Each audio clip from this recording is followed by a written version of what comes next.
میں اس کو نکالنے کے لیے بڑی تو 6-7 سانپ پھنکارتے ہوئے مجھ پر حملہ کرنے کے لیے لپکے۔ میں ڈر کر پیچھے ہٹ گئی۔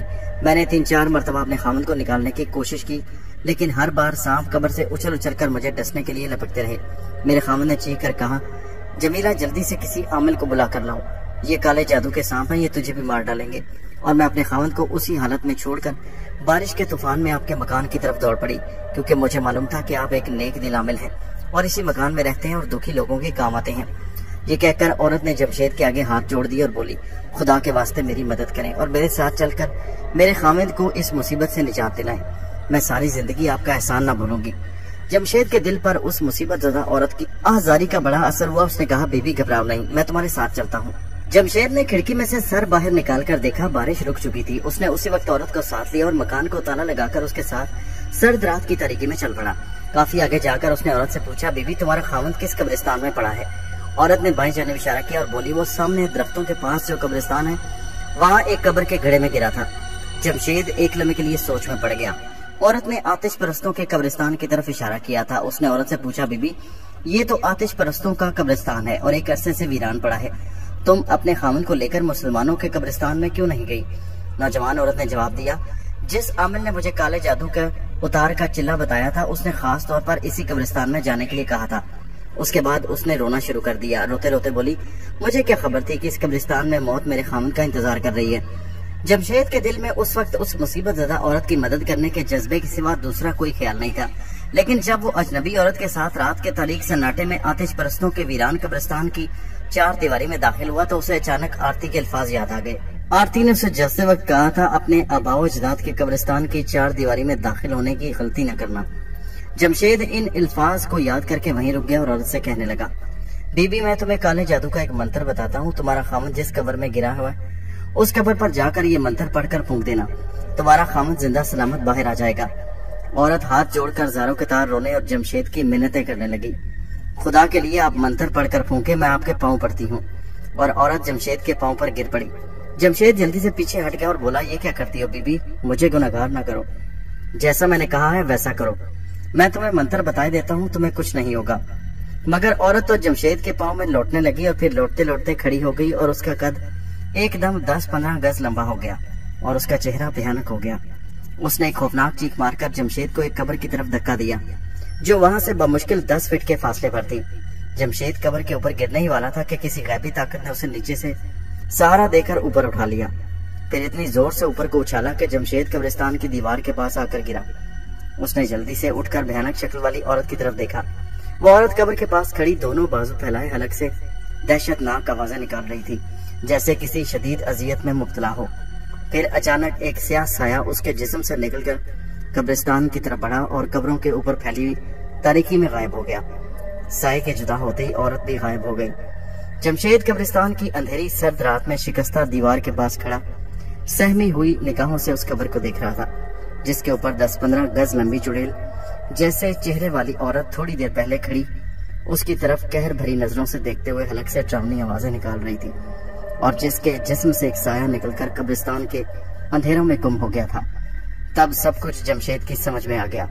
یہ سایہ وہی تھا جس کو اس نے شام کے وقت اپنے مکان کے دالان میں ایک طرف سے دوسری طرف جاتے ہوئے دیکھا تھا۔ وہ سمجھ گیا کہ یہ افریتی ڈائن کی بھیجی ہوئی کسی بدرو کا سایہ ہے جو مصیبت زدہ عورت کے روپ میں اس کے پاس آیا اور انتہائی مکاری کے ساتھ اسے بیلا پھسلا کر قبرستان نستور جادوگر کی قبر کے پاس لے آیا۔ جمشید نے اس قبر کو بھی پہچان لیا تھا۔ یہ وہی نستور جادوگر کی قبر تھی جس میں بیٹھ کر اس نے افریتی ڈائن کو قابو کرنے کا ادھورا چلا کیا تھا۔ جمشید فوراً قبرستان کی 4 دیواری سے باہر نکل آیا۔ اب وہ بے حد محتاط ہو گیا تھا۔ اس نے اپنی آنکھوں سے دیکھ لیا تھا کہ ایک بدرو کا سایہ اس کا پیچھا ہی نہیں کر رہا بلکہ اسے ہلاک کرنے کی کوشش بھی کر رہا ہے۔ یہ منحوس سایہ افریتی ڈائن ہی اس کے پیچھے لگا سکتی ہے۔ وہ گھر جا کر کافی دیر غور کرتا رہا۔ آخر اس نے فیصلہ کیا کہ وہ اپنے گھر سے بہت کم باہر نکلے گا اور جو حاجت مند اس کے پاس تعویذ وغیرہ لینے کو آتے ہیں ان سے ہوشیار رہے گا اور کسی کے ساتھ کہیں نہیں جائے گا۔ آرتی کا دیا ہوا کالا موتی اس کے گلے میں تعویذ کی شکل میں موجود تھا، مگر اب اسے اس پر بھی زیادہ بھروسہ نہیں رہا۔ اسے جو کرنا تھا خود ہی کرنا تھا اور وہ سوائے احتیاط برتنے کے اور کچھ کر بھی نہیں سکتا تھا۔ وہ دن میں صرف 1-1.5 گھنٹہ حاجت مندوں کو جائز تعویذ وغیرہ لکھ کر دیتا اور اس کے بعد سودا سلف خریدنے بھی بازار نہ جاتا۔ اس نے ایک عبدل نام کا لڑکا نوکر رکھ لیا جو اس کے گھر کے سارے کام کاج کر دیتا۔ ادھر افریتی ڈائن بھی غافل نہیں تھی۔ اس کا آسیبی سایہ جب جمشید کو قبر کے پاس لانے میں ناکام ہو گیا تو اس نے فوراً اپنے غار میں اسے بلایا اور غضبناک آواز میں بولی، تم نے میرا حکم پورا نہیں کیا، اگر آئندہ تم اسی طرح ناکام ہو گئے تو میں تمہیں موت کی وادی کے اندھیروں میں تحلیل کر دوں گی۔ سایہ خاموش تھا مگر اس نے سر چکا دیا جیسے کہہ رہا، آئندہ ایسا نہیں ہوگا۔ افریتی ڈائن بولی، جاؤ، اور جب تک میں خود انسانوں کی دنیا میں جا کر اپنے دشمن کا خون نہیں کرتی تم اسے بار بار کربناک موت کی اذیت میں مبتلا کر دو۔ سایہ نے سر جھکایا اور غائب ہو گیا۔ جمشید اب گھر سے بہت کم باہر نکلتا تھا، انتہائی ضرورت کے وقت بازار جاتا اور پھر واپس آ جاتا۔ افریتی ڈائن کا آسیبی سایہ برابر اس کی نگرانی کر رہا تھا اور ایک خاص وقت کے انتظار میں تھا۔ آسیبی سایہ کو معلوم تھا کہ 2 روز بعد شام کے وقت ایک آدمی خودکشی کرنے کے لیے شہر کی سب سے اونچی عمارت پر سے چھلانگ لگانے والا ہے۔ گنہگار بدروحوں کو انسانوں کے گناہگار خیالات کا پتہ چل جاتا ہے اور خودکشی کرنا حرام اور سب سے بڑا گناہ ہے۔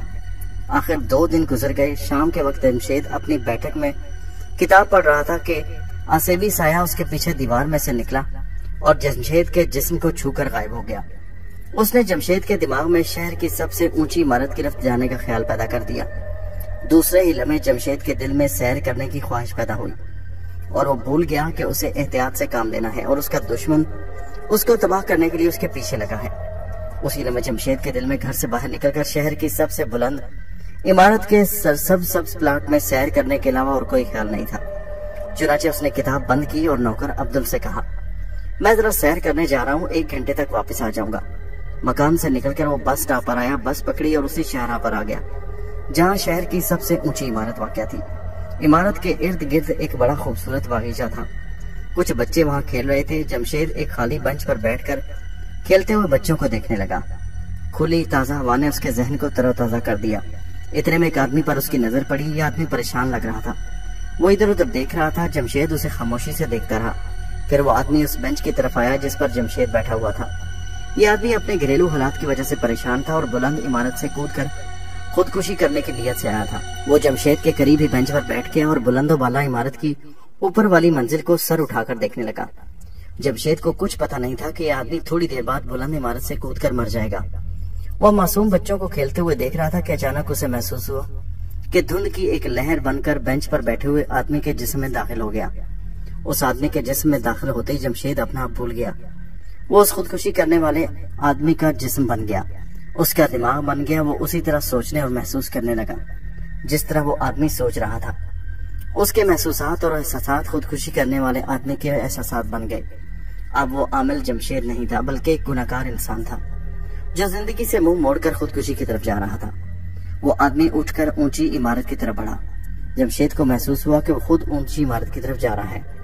وہ آدمی لفٹ میں سوار ہو کر عمارت کی سب سے اونچی اور آخری منزل پر آ گیا اور سیڑھیاں چڑھ کر عمارت کی چھت پر آ گیا۔ پھر وہ آہستہ آہستہ چلتا چھت کے کنارے پر آ گیا۔ اس نے نیچے نگاہ ڈالی۔ دور نیچے بڑی سڑک پر کاریں آ جا رہی تھیں جو چھوٹی چھوٹی لگ رہی تھی۔ اس آدمی نے آسمان کی طرف ایک نگاہ دوڑائی اور نیچے چھلانگ لگا دی۔ 11ویں منزل سے گرا آدمی کیسے زندہ بچ سکتا ہے؟ وہ آدھی سڑک کی سنگین فٹ پاتھ پر گرا اور گرتے ہی اس کی ہڈیاں چور چور ہو گئیں، لیکن وہ ابھی سانس لے رہا تھا۔ جمشید کو محسوس ہو رہا تھا کہ خود اس نے عمارت کی چھت سے چھلانگ لگائی ہے۔ اس پر جان کنی کی حالت طاری تھی۔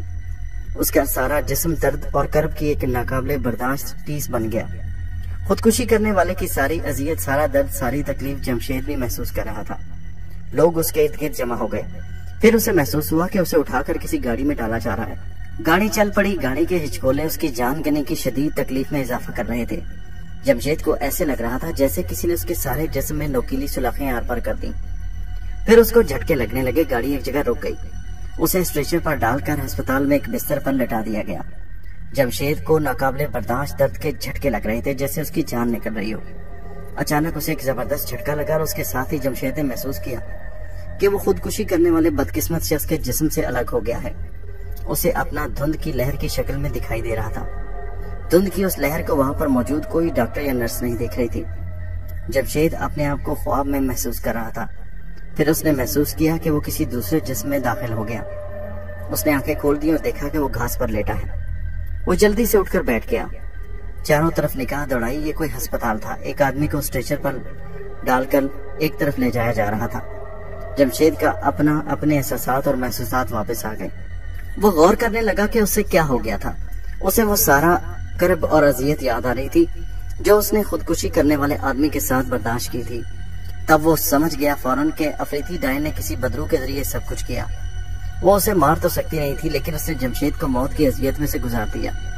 اس طرح سے جمشید ایک بار خودکشی کی موت مر کر اس درد انگیز موت کی ساری تکلیفیں برداشت کرنے کے بعد دوبارہ زندہ وجود میں واپس آ گیا۔ یہ خیال کر کے جمشید دہشت زدہ ہو گیا کہ افریتی کی بدرو اس سے اس طرح بھی انتقام لے سکتی ہے۔ اس کا مطلب تھا کہ وہ جمشید کو ہر مرنے والے کے ساتھ مار کر اسے بار بار موت کی اذیت سے گزارے گی۔ وہ گھبرا کر وہاں سے اٹھ کر گھر آ گیا۔ مکان میں آ کر اس نے اپنے آپ کو بیٹھک میں بند کر لیا اور سوچنے لگا کہ افریتی ڈائن کے اس المناک انتقام سے کیسے بچایا جا سکتا ہے۔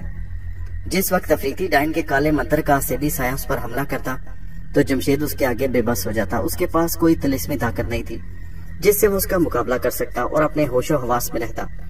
اسے تو پتہ بھی نہیں چلا اور وہ دھند کی ایک پتلی لہر میں تبدیل ہو کر خودکشی کرنے والے آدمی کے جسم میں داخل ہو کر اس کے جسم کا ایک حصہ بن گیا اور اسی کی طرح سوچنے لگا۔ جمشید آتش پرستوں کے قبیلے سے تعلق رکھتا تھا۔ اگرچہ زیر زمین گناہ گار روحوں کو عذاب میں مبتلا دے کر اگنی دیوتا پر سے اس کا یقین اٹھ گیا اور وہ ایک عظیم ربی طاقت کا قائل ہو گیا جس کا کوئی شریک نہیں تھا، لیکن اس کے باوجود اس پر ابھی تک آتش پرستوں کے مشرکانہ خیالات کا اثر باقی تھا۔ چنانچہ اسے آرتی کا خیال آیا۔ وہ یہی سمجھ رہا تھا کہ اس وقت آرتی اسے آسیبی سائے کے عذاب سے نجات دلا سکتی ہے، مگر آرتی تو انسانوں کی دنیا سے دور زیر زمین شیطانی دنیا میں رہ رہی تھی اور اپنے جنم کا آخری چکر پورا کیے بغیر انسانوں کی دنیا میں جمشید سے ملنے نہیں آ سکتی تھی۔ اس لمحے جمشید نے محسوس کیا کہ وہ دشمنوں سے بری دنیا میں بے یارو مددگار اکیلا رہ گیا ہے۔ دشمن چاروں طرف سے اس پر وار کر رہے ہیں اور اسے بچانے والا کوئی نہیں۔ اسے اپنے وہ گناونے گناہ یاد آنے لگے جو اس نے جادو ٹونے کی وجہ سے اس سے سردرد ہو چکے تھے۔ اگرچہ وہ آئندہ گناہ کرنے سے توبہ کر چکا تھا، مگر اس کے پچھلے گناہ اذیت ناک کانٹے بن کر اس کے ضمیر کو آلودہ کر رہے تھے۔ نستور جادوگر کی بدرو کو معلوم ہو گیا کہ اس کا دشمن عامل جمشید اگرچہ مرا نہیں، لیکن وہ ایک دردناک موت کی ساری اذیت برداشت کر چکا ہے، اور افریتی ڈائن اپنے آسیبی سائے کی مدد سے جمشید کو ایک بار پھر کسی انتہائی تکلیف دہ موت کے مرحلے میں سے گزارنے کی تیاریاں کر رہی ہے۔ وہ اسی وقت افریتی ڈائن کے غار میں پہنچ گیا۔ لمبی گردن والی افریتی ڈائن کی گردن میں پھانسی کا پھندا لٹک رہا تھا۔ اس نے نستور جادوگر کو دیکھا تو اپنی لمبی گردن پر ہاتھ پھیر کر بولی، نستور، میں نے تمہارے اور اپنے دشمن کو ایک بار مار ڈالا ہے، اب اسے دوسری بار مارنے والی ہوں۔ میں اسے ہر بار ایسی موت ماروں گی کہ جس کی تکلیف اس کی برداشت سے باہر ہوگی۔ زندگی میں تو اسے ایک بار مرنا ہی تھا، مگر میں اسے دوبارہ ماروں گی۔ اور افریتی ڈائن نے ایک ڈراؤنا کہکا لگایا۔ نستور جادوگر کی بدرو نے خوش ہو کر کہا، افریتی، تم میرے اور اپنے دشمن سے ایسا انتقام لے رہی ہو کہ جو میں بھی نہیں لے سکتا۔ میں نے تو اسے ایک بار ہی ہلاک کرنا تھا، اس کے بعد عامل جمشید کی جان چھوٹ جاتی، لیکن تم اسے بار بار موت کے حوالے کر رہی ہو۔ افریتی، تم میرے آتش انتقام کو ٹھنڈا کر رہی ہو، مجھے بڑی تسکین مل رہی ہے۔ عامل جمشید نے مجھے جو نقصان پہنچایا وہ تو پورا نہیں ہو سکتا، میری آدھی کھوپڑی مجھے واپس نہیں مل سکتی، لیکن میں خوش ہوں کہ میرا دشمن ایک ایسی اذیت میں گرفتار ہو چکا ہے جس سے اسے قیامت تک چھٹکارا نہیں مل سکتا۔ افریتی ڈائن بولی، نستور، تمہیں میری طاقت کا اندازہ ہی نہیں، آرتی کو بھی میری طاقت کا اندازہ نہیں۔ اب اسے معلوم ہو گیا ہوگا کہ اس کا کالا موتی بھی عامل جمشید کو مجھ سے نہیں بچا سکتا۔ نستور کی بدرو نے کہا، افریتی، تم مہان ہو، میں تمہاری طاقت کو مان گیا۔ یہ بتاؤ کہ اب ہمارے دشمن کے ساتھ تم کیا سلوک کرنے والی ہو؟ افریتی ڈائن نے اپنی گردن پر ہاتھ پھیر کر بولی، میرے دشمن نے مجھے پھانسی پر چڑھایا تھا، اب میں اسے پھانسی پر لٹکاؤں گی۔ میں دیکھتی ہوں جمشید کو کون اس کربناک موت سے بچاتا ہے۔ نستور جادوگر نے کہکا لگا کر کہا، شاباش افریتی، شاباش، تم نے بالکل ٹھیک سوچا، اپنے دشمن کی اس موت کا میں بھی بڑے شوق سے نظارہ کروں گا۔ اور نستور جادوگر کی روح کہکا لگا کر غائب ہو گئی۔ عامل جمشید نے اب بالکل اپنے آپ کو گھر میں بند کر لیا، وہ کسی بھی وقت مکان سے باہر نہیں نکلتا تھا۔ نستور کی بدرو اور افریتی ڈائن کا خوف موت کا خوف بن کر اس کے ذہن پر چھا گیا تھا۔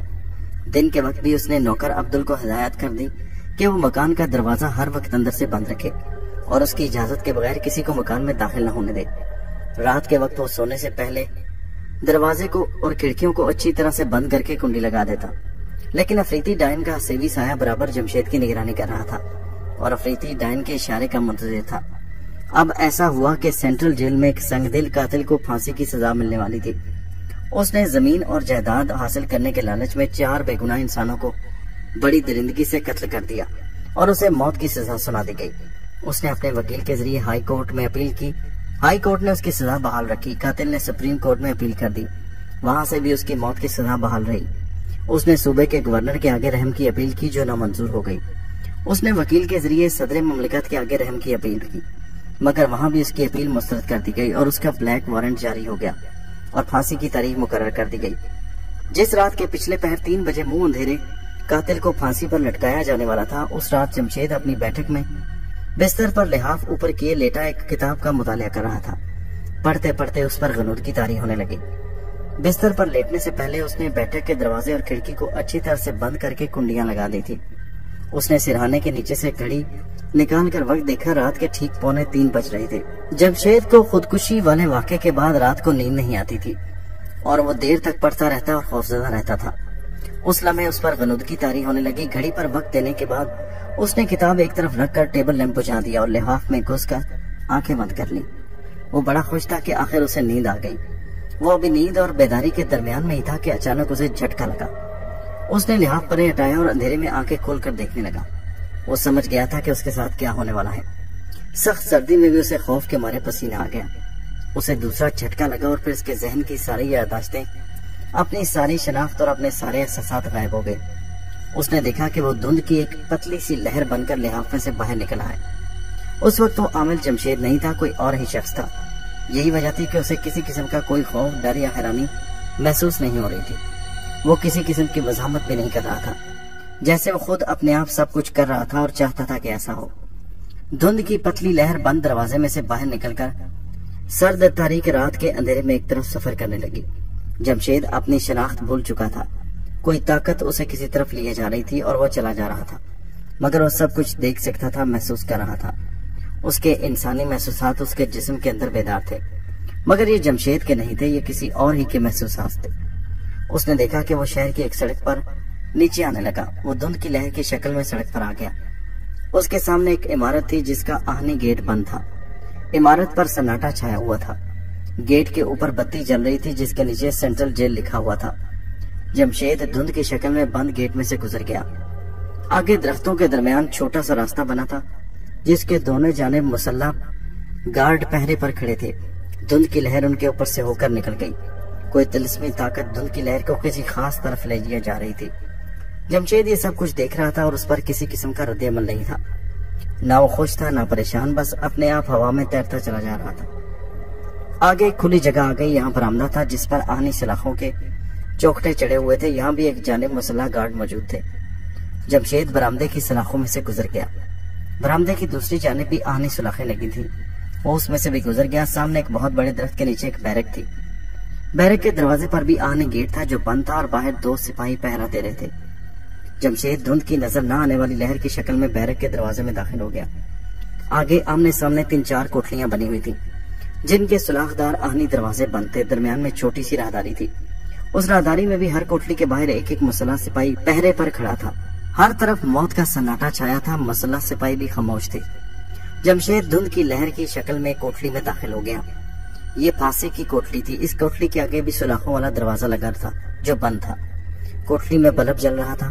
ایک آدمی قیدی کے لباس میں سر جھکائے بیٹھا تھا۔ اس کی عمر 40 کے قریب ہوگی، ہڈ کاٹ چوڑا تھا۔ اس کا چہرہ اترا ہوا تھا اور موت کے خوف سے جو اس سے چند منٹ کے فاصلے پر رہ گئی تھی زرد اور پیلا پڑ رہا تھا۔ 2 مسلح سپاہی جو جیل کے اہلکار لگتے تھے سلاخوں والے دروازے کے پاس کھڑے تھے۔ 3 آدمی پھانسی پانے والے قیدی کے بالکل قریب ہو کر بیٹھے ہوئے تھے۔ ان میں سے جو شاید مجسٹریٹ ہوگا یا وکیل، اس سے اس کی آخری وصیت لکھوا رہا تھا۔ جیل کا ایک افسر بھی وہیں تھا۔ چند منٹ بعد پھانسی کے تختے پر لٹکنے والا قیدی مردہ سی دھیمی آواز میں کچھ وصیت لکھوا رہا تھا۔ ان میں سے کسی نے جمشید کے حولے کی دھندلی سی لہر کو محسوس نہیں کیا۔ دھند کی یہ لہر پھانسی پانے والے بدنصیب انسان کے سر کے اوپر 2 سیکنڈ چکر لگاتی رہی، پھر اس کے سر میں داخل ہو گئی۔ جیسے ہی دھند کی لہر قیدی کے سر میں داخل ہوئی، اس کو ایک ہلکا جھٹکا لگا۔ وہاں بیٹھے ہوئے ہر آدمی نے یہی سمجھا کہ موت کے خوف کی وجہ سے ایسا ہوا۔ پھانسی کے قیدی نے اس کے بعد اپنے اندر کوئی تبدیلی محسوس نہ کی، کیونکہ اس کے اندر کسی قسم کی کوئی تبدیلی واقع نہیں تھی۔ تبدیلی اگر ہوتی تو بس اتنی ہوتی کہ موت کے قیدی کا خوف اب اس کے اندر داخل جمشید کا خوف بن چکا تھا۔ اب موت کے خوف سے جمشید کا دل بیٹھا جا رہا تھا، کیونکہ پھانسی پانے والے جذبات احساسات اب جمشید کے جذبات میں بدل چکے تھے۔ موت کی جو دہشت پھانسی پانے والے اصل مجرم نے محسوس کر لی تھی، وہ اب جمشید محسوس کر رہا تھا۔ اس تبدیلی کے ساتھ ہی جمشید کی یادداشت واپس آ گئی۔ وہ سمجھ گیا تھا کہ اس کے ساتھ کیا ہوا اور کیا ہونے والا ہے۔ وہ یہ بھی جان گیا تھا کہ وہ ایک پھانسی کے تختے پر لٹکنے والے قیدی کے جسم میں داخل ہو چکا ہے، اور پھانسی کے پھندے سے دم گھٹ کر مرنے کی ساری تکلیف وہ خود برداشت کرے گا، اور یہ کام افریتی ڈائن کا تھا، اور وہ جمشید سے اپنی پھانسی کا بدلہ لے رہی تھی۔ عامل جمشید یہی محسوس کر رہا تھا کہ اسے پھانسی ملنے والی ہے۔ اس پر موت کی وہی دہشت اور خوف طاری تھا جو اس کا دل پر طاری ہوتا ہے، جس کو چند لمحوں کے بعد پھانسی ملنے والی ہو۔ پھانسی کی کوٹری کے دروازے پر جیل کا سپرنٹینڈنٹ اور پولیس افسر خاموشی سے آ کر رک گئے۔ جیل کے سپرنٹینڈنٹ نے آہستہ سے کہا، وقت ہو گیا، اور اس کے ساتھ ہی موت کے قیدی کو دو آدمیوں نے بازو سے تھاما اور اسے لے کر پھانسی گھاٹ کی طرف چل پڑے۔ عامل جمشید کو بالکل یہی لگ رہا تھا کہ اسے پھانسی گھاٹ کی طرف لے جایا جا رہا تھا۔ خوف کے مارے اس کے قدم ایک بار لڑکھڑائے۔ اس کے ساتھ جو آدمی چل رہے تھے انہوں نے اسے سہارا دے کر آگے بڑھایا۔ پھانسی گھاٹ میں اس نے پھانسی کے پھندے اور جلاد کو دیکھا تو اس پر جیسے نزع کی حالت طاری ہو گئی۔ اس کا دل اتنی تیزی سے دھڑکنے لگا جیسے ابھی پھٹ جائے گا۔ اسے پھانسی کے تختے پر لا کر کھڑا کر دیا گیا۔ جمشید چلا کر کہنا چاہتا تھا کہ میں قاتل نہیں، مجھے پھانسی پر نہ لٹکاؤ، مگر وہ بول نہیں سکتا تھا۔ تختے پر ایک خاص جگہ پر کھڑا کر کے اس کے دونوں پاؤں جوڑ کر رسی سے باندھ دیے گئے۔ اس کے ہاتھ بھی پیچھے باندھ دیے گئے۔ ساری کارروائی بڑی جلدی جلدی ہو رہی تھی۔ جلاد نے جمشید کے منہ پر کالا نقاب ڈال کر اس کی گردن میں پھانسی کا پھندا ڈال دیا۔ جمشید کو اپنا دم گھٹتا محسوس ہوا۔ اس کے فوراً بعد اس کے پاؤں کے نیچے سے تختہ کھسک گیا۔ وہ نیچے کنویں میں گرا اور گرتے ہی اسے زبردست جھٹکا لگا اور اس کی بعد اندھیرا چھا گیا۔ اگرچہ وہ ایک مردے کے بے جان جسم کے اندر تھا، مگر وہ دیکھ سکتا تھا، سن سکتا تھا، صرف بول نہیں سکتا تھا۔ وہ پھانسی کی موت کی اذیت سے گزر چکا تھا۔ اس نے اپنے آپ مردے کے جسم سے باہر آتا محسوس کیا۔ مرے ہوئے آدمی کے جسم سے وہ دھوئیں کی سفید لہر کی شکل میں باہر آیا۔ اب وہ قبر کی تاریکی میں تھا۔ اس نے اپنا بلند کیا تو وہ قبر سے باہر نکل آیا۔ قبر سے باہر آتے ہی اس نے اپنے مکان کا رخ کیا۔ کوئی غیبی طاقت اسے واپس اڑائے لیے جا رہی تھی، اور وہ زمین سے کافی بلندی پر تھا۔ اس کی رفتار بھی تیز تھی۔ کچھ دیر بعد وہ اپنے مکان کی چھت پر آ گیا۔ دن کی روشنی چاروں طرف پھیل چکی تھی۔ وہ چھت پر سے نیچے دلان میں آیا تو اس نے دیکھا کہ اس کا ملازم عبدل کچن میں ناشتہ وغیرہ تیار کر رہا تھا۔ وہ خاموشی سے اپنی بیٹھک میں آ گیا۔ اس نے دیکھا کہ اس کا جسم بستر پر اسی طرح پڑا تھا جس طرح اسے چھوڑ گیا تھا۔ اس کا جسم بے حس و حرکت تھا، جیسے گہری نیند سو رہا ہو۔ وہ اپنے جسم میں داخل ہو گیا۔ جسم میں داخل ہوتے اس کی آنکھ کھل گئی۔ وہ اٹھ کر بیٹھ گیا، اور وہ جس اذیت سے گزرا تھا اس کا ایک ایک لمحہ اسے اچھی طرح یاد تھا۔ وہ پوری طرح سے افریدی ڈائن کے انتقام کی زد میں آ چکا تھا۔ اس کو ایسی حقیقت احساس تھا کہ افریدی ڈائن اس سے بہت خوفناک انتقام لے رہی ہے، اور اس کا سیبی سایہ اس کے پیچھے لگا ہے، اور وہ اسے کسی المناک موت کی اذیت سے پھر گزارے گا۔ عامل جمشید کے پاس افریدی ڈائن اور نستور جادوگر کی آسیبی طاقتوں کا توڑ نہیں تھا۔ وہ ان کی شیطانی طاقتوں کے جال میں پوری طرح پھنس چکا تھا۔ وہ اس جال کو توڑ کر نکل جانا چاہتا تھا، مگر اسے کوئی راستہ نہیں نظر آ رہا تھا۔ صرف آرتی اس کی مدد کر سکتی تھی، لیکن جب تک آرتی کے اس جنم کا چکر پورا نہیں ہو جاتا وہ انسانوں کی دنیا میں آ کر اس سے نہیں مل سکتی تھی۔ یہ خیال کر کے عامل جمشید کی آنکھوں میں آنسو آ گئے کہ ساری دنیا میں اس کا کوئی مددگار نہیں، اور وہ مکمل طور پر نستور اور افریدی ڈائن کی آسیبی طاقتوں کے رحم و کرم پر ہے۔ نستور اور افریدی ڈائن مجبوری کی وجہ سے خود تو انسانوں کی دنیا میں نہیں آ سکتے تھے، لیکن افریدی ڈائن نے اپنا آسیبی سایہ عامل جمشید کے پیچھے لگا دیا، جو اس کے اشارے پر جمشید کو طرح طرح کے جسمانی اور ذہنی عذابوں میں سے گزار رہا تھا۔ اتنے میں ملازم عبدل کمرے میں ناشتہ لے کر آ گیا۔ اس نے ناشتہ رکھا اور الٹے پاؤں واپس چلا گیا۔ عامل جمشید ناشتہ کرنے لگا تو اسے محسوس ہوا کہ اسے بھوک بالکل نہیں۔ وہ اٹھ کر غسل خانے میں منہ ہاتھ دھونے چلا گیا۔ منہ ہاتھ دھو کر واپس آیا اور تھوڑا بہت ناشتہ کر کے اپنے اڈے پر بیٹھ گیا اور کالے جادو کی ایک پرانی کتاب کھول کر اس کا مطالعہ کرنے لگا۔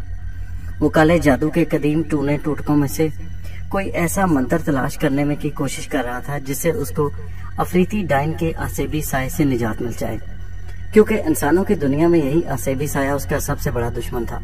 آخر اسے ایک منتر مل گیا۔ سینکڑوں برس پہلے آتش پرست جادوگر اس منتر کو پڑھ کر بدروحوں کو قابو کیا کرتے۔ عامل جمشید نے منتر کو پوری تفصیل کے ساتھ پڑھا اور اچھی طرح سے یاد کر لیا۔ یہ منتر کسی ویران جگہ پر رات کی تاریکی میں بیٹھ کر پڑھا جاتا۔ عامل جمشید اب رات ہونے کا انتظار کرنے لگا۔ جب رات ہو گئی تو اسے شہر سے باہر ایک غیر آباد اور ویران علاقے میں آ گیا۔ یہاں برگد کا ایک بہت پرانا درخت تھا۔ یہ درخت سینکڑوں برس پرانا تھا اور اس کی جڑیں زمین سے باہر نکلی ہوئی تھیں اور شاخیں زمین کو چھو رہی تھیں۔ یہ واقعی بڑا ڈراؤنا درخت تھا، مگر عامل جمشید ان چیزوں سے کبھی ڈرا نہیں۔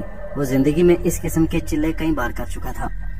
وہ درخت کے قریب ہی سوکھی گھاس پر بیٹھ گیا اور اس نے منتر پڑھنا شروع کر دیا۔ اس کے ارد گرد رات کی تاریکی تھی۔ خاموشی اتنی گہری تھی کہ ایسا لگتا وہ کسی قبرستان میں بیٹھا ہے۔ آصف سے نجات کا چلہ کرنے کے لیے اسے ایسی ہی جگہ کی ضرورت تھی۔ کالے جادوگر کا منتر اسے 1000 بار پڑھنا تھا۔ 100 بار منتر پڑھنے کے بعد عامل جمشید اپنی ہاتھ کی ایک انگلی بند کر لیتا۔ جب وہ 900 مرتبہ منتر پڑھ چکا تو اسے ایک پراسرار سی آواز سنائی دی۔ اس نے آنکھیں بند نہیں کی ہوئی تھی۔ اندھیرے میں اسے دکھائی تو کچھ نہ دیا، لیکن اسے اندازہ ہو گیا کہ پراسرار آواز جو قدموں کی آہٹ سے ملتی جلتی تھی اس کی بائیں جانب سے آ رہی تھی، جیسے کوئی سوکھی گھاس پر قدم رکھتا چلا آ رہا ہو۔ عامل جمشید نے کالے جادو کے منتر کا جاپ جاری رکھا۔ جب وہ منتر کی 950 کی گنتی پر پہنچا تو ہلکی سی چیخ کی آواز کے ساتھ کوئی چیز درخت کی شاخوں میں سے دھپ سے نیچے گری۔ جمشید منتر بھی پڑھتا رہا اور آنکھیں کھول کر برگد کے دیو قامت قدیم درخت کے نیچے بھی دیکھتا رہا۔ اسے اندھیرے میں درخت کے نیچے کچھ دکھائی نہ دیا۔ ابھی چلے کے منتر پورے ختم نہیں ہوئے تھے کہ اس کا جسم اپنے آپ آگے پیچھے ہلنے لگا۔ اس نے اپنے جسم کو روکنے کی بہت کوشش کی مگر کامیاب نہ ہو سکا۔ اس کا جسم آگے برابر پیچھے ہو رہا تھا۔ آخر وہ کالے جادو کا عامل تھا اور آتش پرست خاندان سے تھا۔ سمجھ گیا کہ افریتی ڈائن کے آصف نے جوابی کارروائی شروع کر دی، مگر وہ بالکل نہ گھبرایا اور جلدی جلدی منتر پڑھنے لگا۔ جلدی سے جلدی چلا پورا کرنا چاہتا تھا۔ جب 1000 کی گنتی میں 10 ہندسے باقی رہ گئے تو اچانک جیسے کسی شیطانی طاقت نے اسے زمین سے 5 فٹ اوپر اٹھا کر زمین پر پھینک دیا۔ زمین پر گرتے ہی عامل جمشید کو کچھ ہوش نہ رہا۔ جب اسے ہوش آیا تو اس نے دیکھا کہ وہ ایک اونچی چھت والے بند کمرے کے پتھریلے فرش پر بالکل سیدھا پڑا ہے۔ چھت کے پاس دیوار کے محرابی روشن دان میں سے زرد چاند کی پھیکی کرنیں اندر آ رہی ہیں۔ ان کرنوں کی مدھم روشنی میں جمشید کو چھت کے ساتھ کچھ جالے لٹکتے نظر آئے۔ اٹھ کر بیٹھ گیا۔ اس کا سر بوجھل بوجھل سا ہو رہا تھا مگر اس کے ہوش و حواس قائم تھے۔ عامل ہونے کی وجہ سے وہ سمجھ گیا کہ یہ کارروائی افریتی ڈائن کے آصف کی ہے، جس نے اس کے چلے کو پورا ہونے سے پہلے اس پر حملہ کر کے اسے کسی ویران عمارت میں لا کر پھینک دیا ہے۔ وہ آہستہ سے اٹھ کھڑا ہوا اور کمرے کا جائزہ لینے لگا۔ محراب اور روشن دان کی ساخت بتا رہی تھی کہ یہ کوئی قدیم عمارت ہے۔ روشن دان میں سے آتی چاندنی کی پھیکی روشنی میں اس نے دیکھا کہ کمرہ بالکل خالی پڑا تھا۔ ایک جانب دیوار میں سے دروازہ دکھائی دیا۔ وہ اس کے قریب آیا اور دیکھا کہ دروازہ بند تھا۔ دروازہ بہت پرانا اور بہت سیدھا تھا اور اس پر جگہ جگہ مکڑیوں نے جالے تن رکھے تھے، جیسے دروازہ صدیوں سے کسی نے کھولا نہ ہو۔ دیواروں کا رنگ سیاہ تھا جس کی وجہ سے چاندنی کی کرنیں کمرے کی تاریکی کو روشن کرنے میں ناکام ہو رہی تھی۔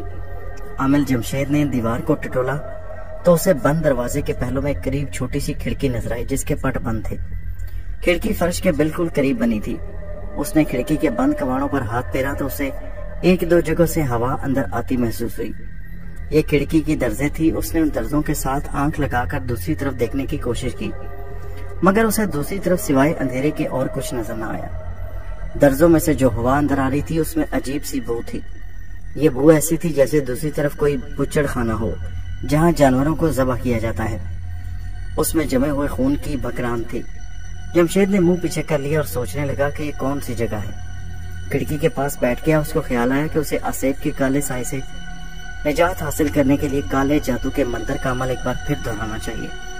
ہو سکتا ہے کہ 1000 بار منتر پڑھنے سے اس منحوس جگہ سے چھٹکارا مل جائے۔ وہ جلدی سے آلتی بالتی مار کر بیٹھ گیا اور اس نے منتر پڑھنا شروع کر دیا۔ اسے محسوس ہوا کہ منتر اسے پوری طرح یاد نہیں۔ 10-12 مرتبہ تو اس نے بالکل صحیح منتر پڑھا مگر اس کے بعد وہ منتر بھولنے لگا۔ اس کے بعد وہ منتر بالکل بھول گیا۔ اسے کچھ یاد نہیں رہا تھا کہ منتر کے پورے الفاظ کیا ہیں۔ اس نے اپنے ذہن پر بہت زور دیا مگر منتر کے الفاظ جیسے اس کے ذہن سے بالکل غائب ہو چکے تھے۔ فوراً اس نتیجے پر پہنچ گیا کہ یہ کارروائی آصفی سائیں کے سوا اور کسی کی نہیں ہو سکتی۔ افریتی ڈائن کے آصف نے اس کے دماغ سے منتر کے الفاظ غائب کر دیے اور اب وہ اس کے رحم و کرم پر ہے، خود کچھ نہیں کر سکتا۔ سوائے اس کے کہ اس قید خانے سے نکلنے کی کوشش کرے، مگر اسے وہاں سے نکلنے کا کوئی راستہ نظر نہیں آتا تھا۔ وہ ان پریشان خیالوں میں الجھا بند کھڑکی کے ساتھ لگ کر بیٹھا تھا کہ اچانک اسے بنبناہٹ کی دھیمی دھیمی آواز سنائی دی۔ یہ آواز ایسی تھی جیسے دور سے کچھ آدمی باتیں کرتے آ رہے ہوں۔ آوازیں بند کھڑکی کی طرف دوسری جانب سے آ رہی تھی۔ اس نے کھڑکی کی درز میں جھانک کر دیکھا، دوسری طرف اندھیرا تھا، اسے کچھ دکھائی نہ دیا۔ دوسرے لمحے بنبناہٹ کی آوازیں آنا بند ہو گئیں اور کھڑکی کی دوسری جانب خاموشی چھا گئی۔ جمشید سوچنے لگا کہ یہ آوازیں کیسی تھیں۔ ابھی وہ سوچ ہی رہا تھا کہ بند کھڑکی کی درزوں میں سے ہلکی ہلکی روشنی آنے لگی۔ عامل جمشید نے ایک درد کے ساتھ آنکھیں لگا دیں۔ بند کھڑکی کی دوسری جانب ایک چھوٹا سا کمرہ نظر آیا جس کی سیاہ دیوار پر روشنی پڑ رہی تھی۔ یہ روشنی ایک دروازے میں سے آ رہی تھی جو کمرے کے سامنے والی دیوار میں بنا تھا۔ روشنی آہستہ آہستہ بڑھتی جا رہی تھی۔ ایسا لگ رہا تھا جیسے کوئی جلتی ہوئی مشعل لے کر دروازے کی طرف بڑھ رہا ہو۔ جمشید دھڑکتے دل کے ساتھ دروازے پر آنکھیں جمائے تھا۔ اس کے دیکھتے ہی دیکھتے کمرے کے تنگ دروازے میں سے 2 آدمی برآمد ہوئے جن کے ہاتھوں میں جلتی ہوئی مشعلیں تھیں۔ انہوں نے اندر آ کر روشن مشعلیں آمنے سامنے دیوار پر لگا دیں اور ہاتھ باندھ کر دیوار کے پاس کھڑے ہو گئے۔ ان آدمیوں نے کالے لبادے پہن رکھے تھے اور چہرے پر سیاہ نقاب تھے۔ جمشید حیرت زدہ ہو کر انہیں دیکھ رہا تھا کہ یہ کون لوگ ہیں اور یہاں مشعلیں لے کر کس لیے آئے ہیں۔ اتنے میں دروازے سے 2 اور آدمی مشعلیں لیے اندر داخل ہوئے۔ یہ مشعل بردار بھی سیاہ لباس میں تھے۔ مشعلیں تھامے ایک طرف کھڑے ہو گئے۔ ان مشعلوں کی روشنی میں جمشید نے دیکھا کہ کمرے کے کونے میں پتھر کی ایک لمبوتری سل رکھی ہوئی ہے۔ اس کی ایک طرف سیاہ مٹکا رکھا ہے۔ اب سے کسی کے کراہنے اور سسکیاں لے کر رونے کی آواز سنائی دی۔ کچھ ہی دیر بعد جمشید نے دیکھا کہ 2 آدمی ایک شخص کو بازوؤں سے پکڑ کر لا رہے ہیں۔ اس آدمی سے پوری طرح چلا نہیں جا رہا تھا۔ وہ لڑکھڑا رہا ہے اور دونوں آدمی اس سے سہارا دے کر گھسیٹتے ہوئے لا رہے ہیں۔ جس آدمی کو پکڑ کر لایا جا رہا تھا وہ اپنے سر کو بے بسی کے عالم میں دائیں بائیں مار رہا تھا اور رونے کی کوشش میں اس کے حلق سے سسکیوں کی دلدوز آوازیں نکل رہی تھی۔ اس کے پیچھے 3 آدمی تھے۔ ان میں سے ایک آدمی آگے آگے چل رہا تھا۔ اس آدمی کے سر کے بال جنگلی جھاڑیوں کی طرح لگ رہے تھے۔ چہرہ سیاہ اور آنکھوں سے سرخ روشنی نکل رہی تھی۔ ایک آدمی اس کی دائیں جانب اور دوسرا اس کی بائیں جانب بڑے ادب سے چلا رہا تھا۔ ان دونوں آدمیوں نے جن کے ہاتھوں میں ننگی تلواریں تھیں، جن کے پھل مشعل کی روشنی میں چمک رہے تھے۔ آگے جانے والے آدمیوں نے جس بد نصیب کو پکڑ رکھا تھا اسے انہوں نے پتھر کی سل پر سیدھا لٹا دیا اور اس کے دونوں ہاتھوں اور پاؤں رسیوں سے باندھ دیے۔ جھاڑیوں جیسے بالوں اور سرخ آنکھوں والا بھوت نما آدمی پتھر کی سل کے قریب ہی کھڑا ہو گیا۔ جن آدمیوں نے تلواریں تھام رکھی تھی ان میں سے ایک آدمی سل کی دائیں جانب اور دوسرا سل کی بائیں جانب کھڑا ہو گیا۔ یہ لوگ ایک دوسرے سے کوئی بات نہیں کر رہے تھے۔ وہاں دہشت زدہ خاموشی چھائی تھی۔ جمشید کھڑکی کی درز میں سب کچھ سہمی آنکھوں سے دیکھ رہا تھا۔ سل پر جکڑے ہوئے آدمی کی حالت بہت خراب ہو رہی تھی۔ وہ اپنے سر کو دائیں بائیں ہلا رہا تھا مگر سل پر ایسے لیٹا جیسے اس نے اپنی قسمت کے لکھے کو قبول کر لیا ہو۔ جنگلی جھاڑیوں جیسے بالوں والے سیاہ فام آدمی نے اپنا ہاتھ اوپر اٹھایا۔ اس کا ہاتھ اوپر اٹھتے ہی ایک تلوار والا آدمی سل پر پڑے بد نصیب انسان کے سرانے کی جانب آ گیا۔ دوسرے آدمی نے سیاہ مٹکا اٹھا لیا اور وہ ایک قدم پیچھے ہٹ کر کھڑا ہو گیا۔ پھر سیاہ فام آدمی نے اپنا ہاتھ جلدی سے نیچے کر لیا۔ اس کے ساتھ ہی تلوار والے آدمی نے تلوار کے ایک ہی وار سے سل پر پڑے ہوئے انسان کا سر تن سے جدا کر دیا۔ کٹی ہوئی گردن میں سے خون کا فوارہ ابل پڑا۔ 2 آدمیوں نے تڑپتی لاش کو قابو کرنے کے بعد اس کی کٹی ہوئی گردن کو مٹکے کے اندر کر لیا۔ گردن میں سے لاش کی خون نکل نکل کر مٹکے میں جمع ہونا شروع ہو گیا۔ جب مٹکا بھر گیا تو لاش کو چھوڑ دیا گیا۔ اب ایک آدمی خون سے بھرا مٹکا لے کر سیاہ فام بہت نما آدمی کے پاس آیا اور سر جھکا کر کھڑا ہو گیا۔ سیاہ فام آدمی نے دونوں ہاتھوں سے مٹکے کو تھام لیا اور پھر مٹکے کو اپنے منہ کے ساتھ لگا کر گھٹا گھٹ خون پینے لگا۔ جب اس کا پیٹ بھر گیا تو اس نے مٹکا دوسرے آدمیوں کے حوالے کیا۔ ایک ایک کر کے باقی آدمیوں نے بھی مٹکے میں بھرے ہوئے تازہ انسانی خون سے اپنی شیطانی پیاس بجھائی، اور جب مٹکا خالی ہو گیا تو 2 آدمی مچھلیاں اٹھائے وہاں سے واپس چلے گئے۔ سیاہ فام آدمی اپنے 2 محافظوں کے ساتھ وہاں سے چلا گیا۔ کمرے میں جو آدمی باقی رہ گئے تھے انہوں نے اس بدقسمت انسان کے کٹے ہوئے سر کو مٹکے میں ڈالا اور بے جان لاش کے پاؤں پر بندھی ہوئی رسی کو پکڑ کر اسے گھسیٹتے وہاں سے چلے گئے۔ جاتے ہوئے وہ جلتی ہوئی مچھلیں بھی ساتھ لے گئے۔ ان لوگوں کے جانے کے بعد اس چھوٹے سے کمرے میں پھر گپ اندھیرا ہو گیا۔ یہ خونی منظر دیکھ کر عامل جمشید کے رونگٹے کھڑے ہو گئے اور اسے لگ رہا تھا کہ اس کا انجام بھی یہی ہونے والا ہے۔ کسی بھی وقت مشل بردار سیاہ پوش آ کر اسے لے جائیں گے اور اسے اس کا گلا کاٹ کر اس کے خون سے اپنی پیاس بجھائیں گے۔ عامل جمشید کو اپنی جان کی فکر پڑ گئی۔ دوستو، یہ کہانی جاری ہے، اس کا اگلا حصہ نیکسٹ ویڈیو میں ملاحظہ کیجیے۔